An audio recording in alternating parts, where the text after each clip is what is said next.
Can tech tackle pythons? As the invasive species spreads, scout snakes could give biologists an edge. By Allison Clark. Read by Houston Wells. A hiss emerges from a plastic bin, rising over the noise from a nearby highway. On a levee at the edge of the Everglades, University of Florida wildlife ecologist Melissa Miller approaches the Rubbermaid container. Inside, double-bagged, lies 12 feet of coiled muscle with 6 rows of needle-sharp teeth and a powerful urge to escape. It's about to get its wish. Miller feels for the snake's head and grips just behind it, then lifts the 40-pound bundle, peeling back the thin cloth bags. It's like unwrapping a horrible present, she says. Burmese pythons have proliferated here, bringing parasites and pathogens and stressing an ecosystem we've invested billions to restore, not only for wildlife, but the storm protection and fresh water it provides South Florida residents. The snakes have spread north to Lake Okeechobee, south to Key Largo, east to Miami, and west to Naples. One model suggests a third of the southern United States could sustain them. Miller hopes this python and others in a new scout snake program can turn the tide. When it disappears into the marsh where it was captured 2 weeks ago, it will carry implants to track its movements. When groups of potential mates gather for breeding, the tagged snake will reveal their location, helping capture more of the invaders. But with these tech-equipped snakes, removal is only part of the goal. We've got a signal, Miller says. Miles out in the Everglades, UF wildlife biologist Brandon Welty holds an antenna aloft. A beep sounds from his handheld receiver, indicating the distance from another snake's tracker. As they get nearer, the beeps get louder. They're searching for Pymo 1445, an earlier recruit to the Scout program that's been missing for almost a month. 2 weeks ago, an aerial survey tracked the 9-foot male here, near a tree island rising up from the sawgrass. Tree islands seem to be a favorite hangout, but that's one of the many, many things we don't know about pythons.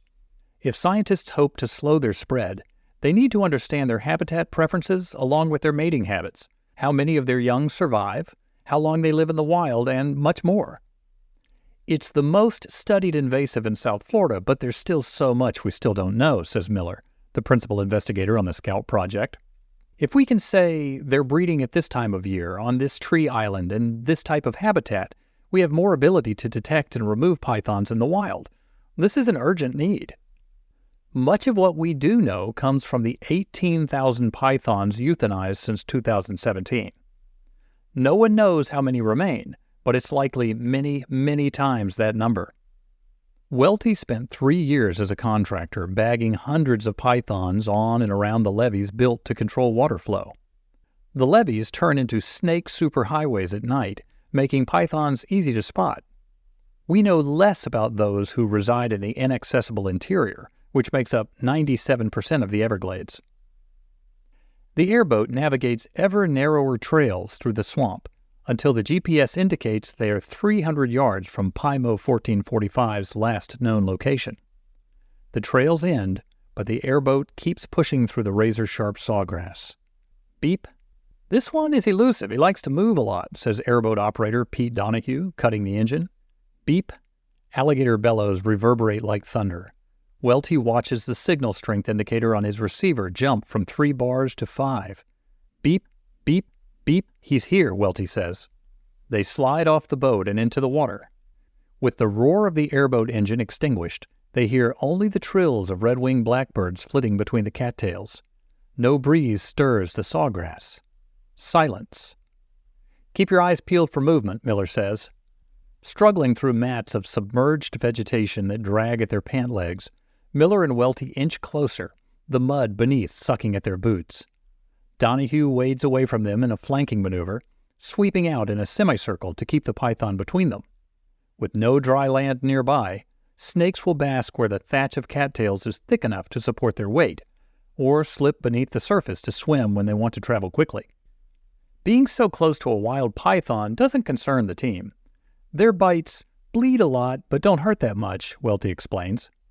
They worry more about alligators, swarms of fire ants, and water moccasins, not to mention heat stroke. Outside of the wet season that runs from May to October, They track exclusively on foot, since there's not enough water for airboats. Wading through sawgrass is more like climbing, Miller says. It's exhausting. Beep, beep, beep, beep. He's very close, Welty says. They squint into the shadows for the gleam of sunlight on scales, a glimpse of the intricate giraffe-like pattern that made Burmese pythons so prized as pets. Nothing. Is he moving? Miller asks. He's moving away from us, Welty replies, which means he's in the water. They stop pursuing. If they chase Pymo 1445 too much, they'll alter the behavior they're trying to document. It's disappointing. Welty estimates they were less than 3 feet away, but they'll still be able to record habitat data as the snake slides unseen through the swamp. Miller sighs, so many nice spots for snakes. Why are Burmese pythons here, 10,000 miles from their native range? Floridians have reported occasional sightings since 1912, when the Tampa Daily Times wondered if some ship brought these reptiles from the Far East and the seamen, being tired of having them about, turned them loose on the coast. It's hard to imagine intentionally sharing a seagoing vessel with a constrictor, but in the 1970s it was trendy to share your home with one.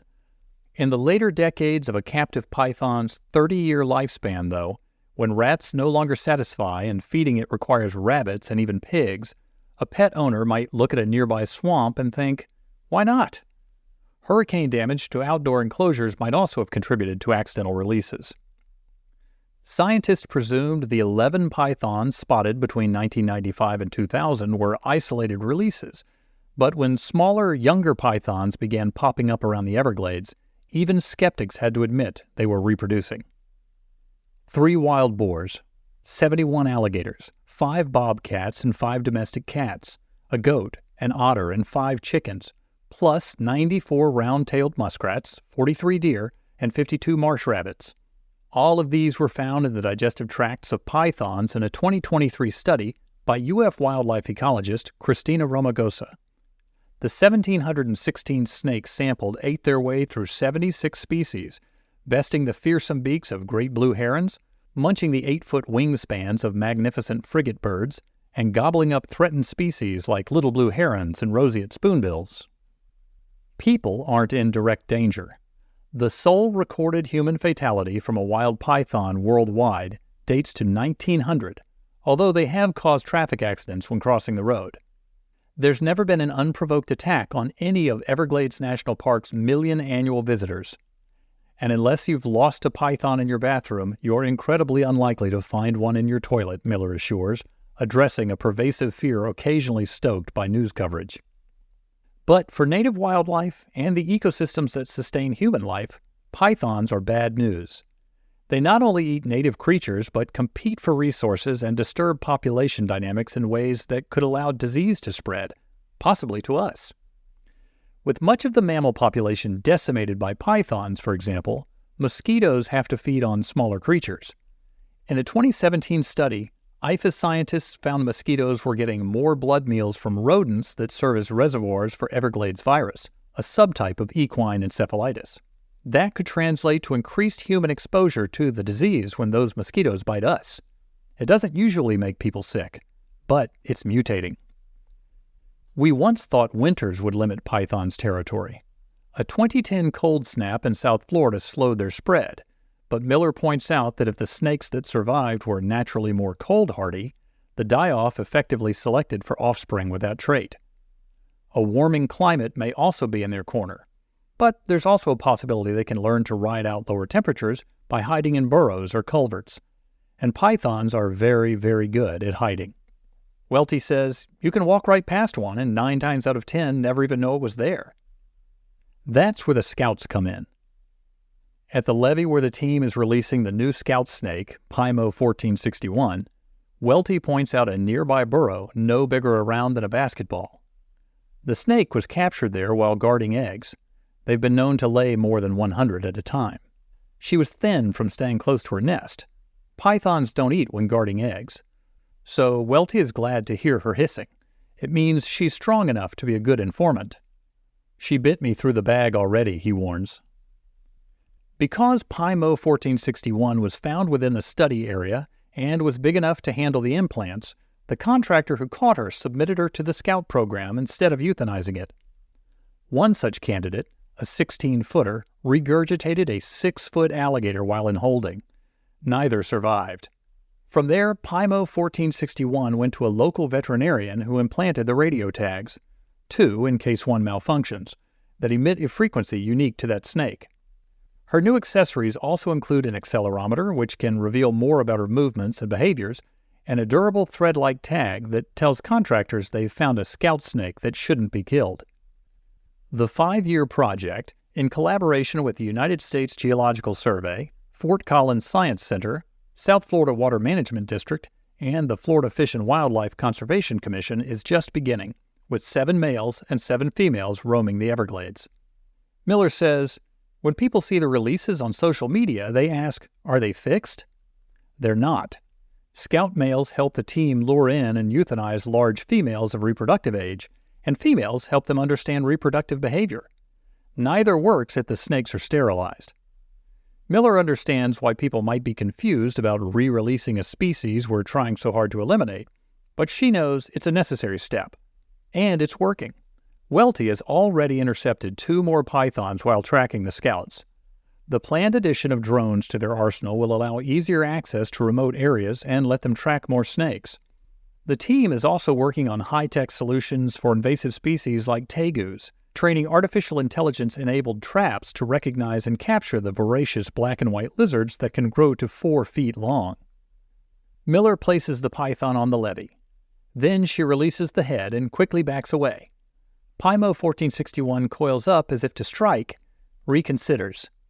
After a few minutes, the snake lurches off of the gravel road toward its burrow. The second her tail disappears into the grass, she's invisible, despite being inches away. In 4 days, though, and throughout the 5-year study, they'll meet again. To find more stories about the fascinating research underway at UF, visit explore.research.ufl.edu.